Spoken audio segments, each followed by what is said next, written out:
یاد رکھیں، ہر انسان کے دل میں یہ ایک فطری تقاضا ہے، اس کو اپنے وطن سے محبت ہوتی ہے۔ ہر انسان کو اپنے خاندان سے محبت ہوتی ہے، ہر انسان کو اپنی زبان سے قلبی رجحان ہوتا ہے۔ یہ اگر ہم پیدا نہ بھی کریں، خود بخود ہماری فطرت میں خالق کائنات نے یہ بات رکھ دی ہے، یہ محبت خالق کائنات نے ہمارے دل میں رکھ دی ہے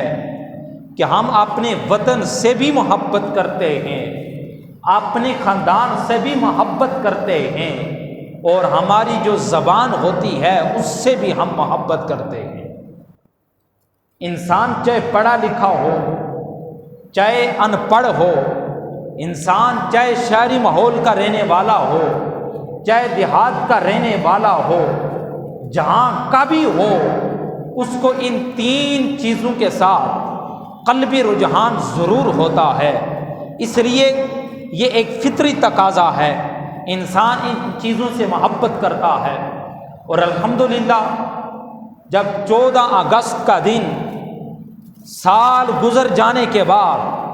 دوبارہ پلٹ کر آتا ہے، یہی وجہ ہے اہلیان پاکستان اس دن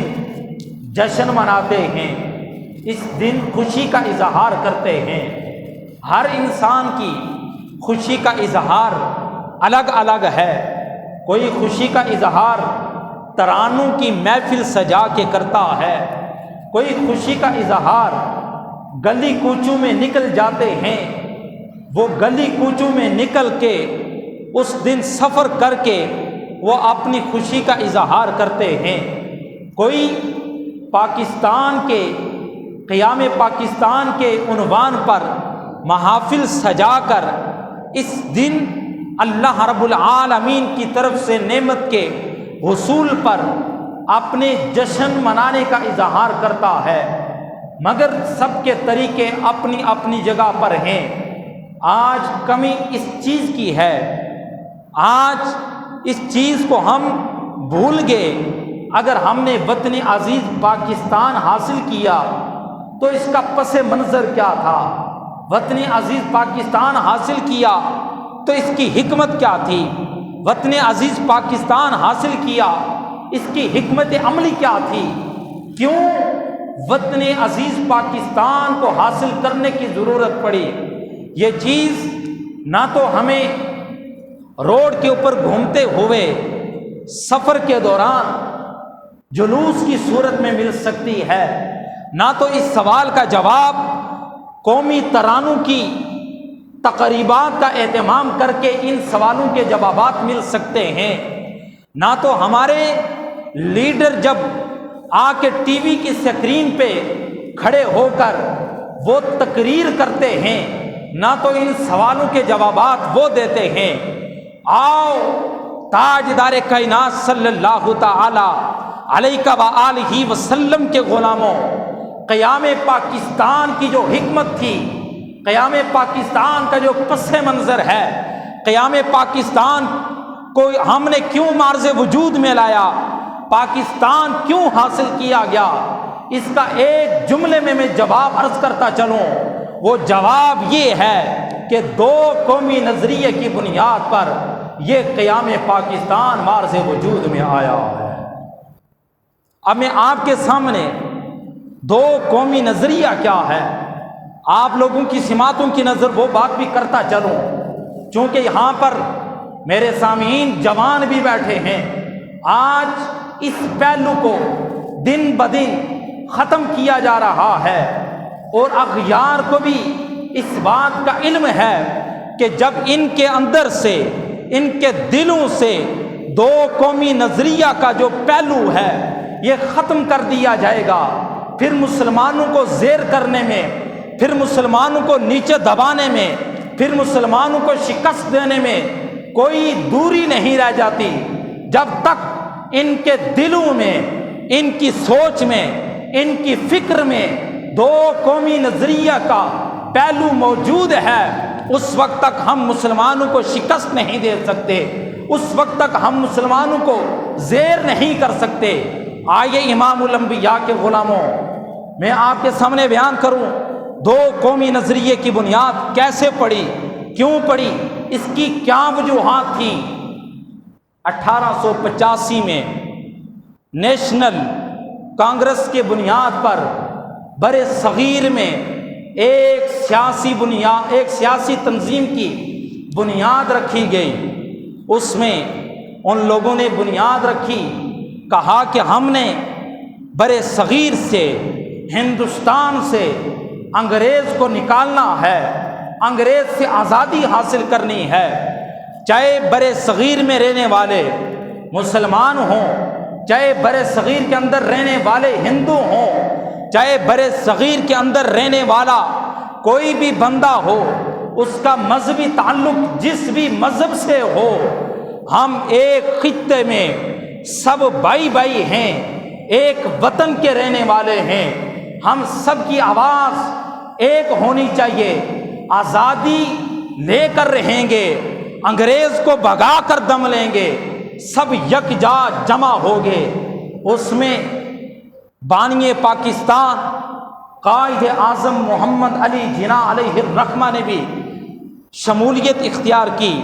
مگر قائد اعظم علیہ الرحمہ بڑے سنجیدہ انسان تھے، بڑے دور اندیش سوچ رکھنے والے تھے، اعلیٰ بصیرت کے حامل انسان تھے۔ آپ جب کانگریس جماعت کے اندر شامل ہوئے، آپ اس بات کو جانچ گئے، آپ اس بات کو سمجھ گئے کہ ان لوگوں کے پیش نظر جو بات ہے وہ یہ ہے کہ انگریز کو یہاں سے بھگانے میں مسلمانوں کی ہیلپ لیں گے، انگریز کو بھگانے میں دیگر اقوام کی ہم یہاں پر مدد حاصل کریں گے، مگر جب ہم اپنے اس مشن میں کامیاب ہو گئے، ہندوستان میں ہندوؤں کی اکثریت ہے، پھر ہم مسلمانوں کو اپنے ماتحت کر لیں گے۔ یہ ان کا نظریہ تھا، یہ ان کی سوچ تھی، یہ ان کی فکر تھی۔ قائد اعظم علیہ الرحمہ ان کی اس سوچ کو سمجھ گئے، آپ نے کانگریس کی جماعت کو استعفیٰ دے دیا، پھر آپ نے 1906 میں مسلم لیگ کی بنیاد رکھی، اور آپ نے بتا دیا کہ اللہ رب العالمین نے بھی کیا خوبصورت پیغام دیا کہ ہندو اور مسلمان یہ دونوں بھائی بھائی نہیں ہو سکتے، یہ دونوں یکجا پلیٹ فارم پہ جمع نہیں ہو سکتے، اس لیے کہ خالق کائنات نے فرمایا هو الذی خلقکم فمنکم کافر ومنکم مؤمن واللہ بما تعملون بصیر۔ وہی ذات ہے جس نے تمہیں پیدا کیا، تم میں سے کچھ کافر ہیں، ومنکم مؤمن، تم میں سے کچھ مومن ہیں،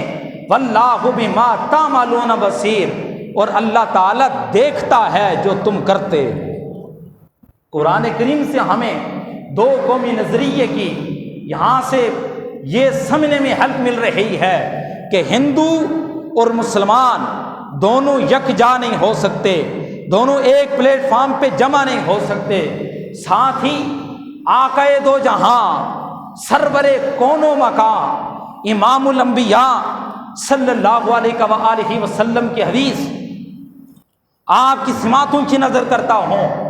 امام الانبیاء صلی اللہ علیہ وآلہ وسلم نے فرمایا الکفر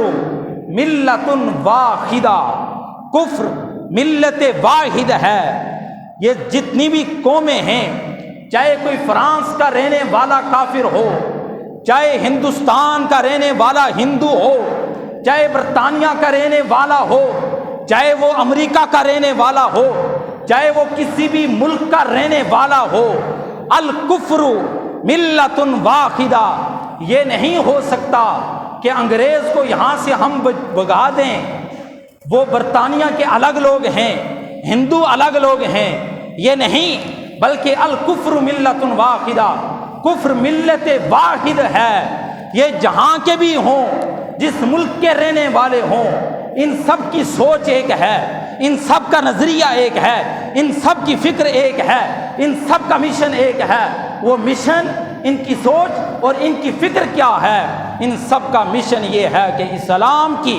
ترقی میں رکاوٹیں پیدا کی جائیں، اسلام کو ہم مزید آگے پھیلنے نہ دیں، اسلام دن بدن جو ترقی کر رہا ہے اس کے آگے ہم رکاوٹیں پیدا کریں۔ سب کا یہی مشن ہے۔ قائد اعظم یہ بات سمجھ گئے، آپ نے سمجھا دیا اس وقت کے مسلمانوں کو، لہٰذا جو ہندوستان میں یہ نعرہ لگایا جا رہا ہے تحریک آزادی کے لیے کہ ہم ایک ہیں، ہم ایک نہیں ہو سکتے، پھر آپ نے جب مسلم لیگ کا قیام عمل میں لایا، اس وقت کے علماء، اس وقت کے فضلاء، اس وقت کے مشائخ، اس وقت کے بزرگ اور اس وقت کی عوام،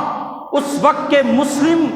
جتنے بھی تھے، ان سب نے قائد اعظم علیہ الرحمہ کا ساتھ دیا۔ تاجدار کائنات کے غلاموں، میں دو قومی نظریے کی آپ کے سامنے اس لیے تشریح کر رہا ہوں، یہی وہ دو قومی نظریے کی آج وجہ ہے کہ فلسطین میں اگر اسرائیل بمباری کرتا ہے، اگر فلسطین کے مسلمانوں پر اسرائیل ظلم و ستم کا بازار گرم کرتا ہے، پاکستان کی رہنے والی باشعور عوام بھی اس کے خلاف مذمت کی قرارداد پیش کرتی ہے، اس کی مذمت کرتی ہے کہ وہ ٹھیک نہیں کر رہا۔ اگر کشمیر کے مسلمانوں پر ظلم و ستم کا بازار انڈیا گرم کرتا ہے تو پھر عرب ممالک کے لوگ بھی کشمیریوں کے حق میں یہ آواز اٹھاتے ہیں کہ اہلیان کشمیر پہ ظلم ہو رہا ہے۔ اس کی وجہ کیا ہے؟ اس کی وجہ صرف اور صرف دو قومی نظریہ ہے۔ ہم مسلمان الحمدللہ، چاہے سعودی عرب کا کوئی مسلم ہو، چاہے پاکستان کا ہو، چاہے بنگلہ دیش کا ہو، چاہے ترکی کا ہو، دنیا کے کسی بھی کونے کا کوئی مسلمان ہو، وہ ہمارا بھائی ہے۔ کیوں کہ خالق کائنات نے فرمایا انما المؤمنون اخوہ، مسلمان آپس میں بھائی بھائی ہیں۔ ہم سب کا نظریہ، ہم سب کا مشن، ہم سب کا جو مشن ہے، جو ہماری فکر ہے، جو ہماری سوچ ہے، ہماری سوچ ہمارے مشن میں تاجدار کائنات صلی اللہ تعالیٰ علیہ وآلہ وسلم کی تعلیمات ہیں کہ ہم نے اسلام کو پھیلانا ہے، ہم نے قرآن کا پیغام عام کرنا ہے، ہم نے امن کا پیغام عام کرنا ہے۔ الحمدللہ دنیا کے کسی کونے کا بھی رہنے والا مسلمان ہو، وہ ہمارا بھائی ہے۔ اگر ہماری دیوار کے ساتھ دیوار ہو مگر وہ اگر ہے غیر مسلم، ہم انسانوں کے حقوق تو اس کو دے سکتے ہیں، بھائی بھائی کا نعرہ نہیں لگا سکتے۔ یہی دو قومی نظریہ ہے کہ جس کی وجہ سے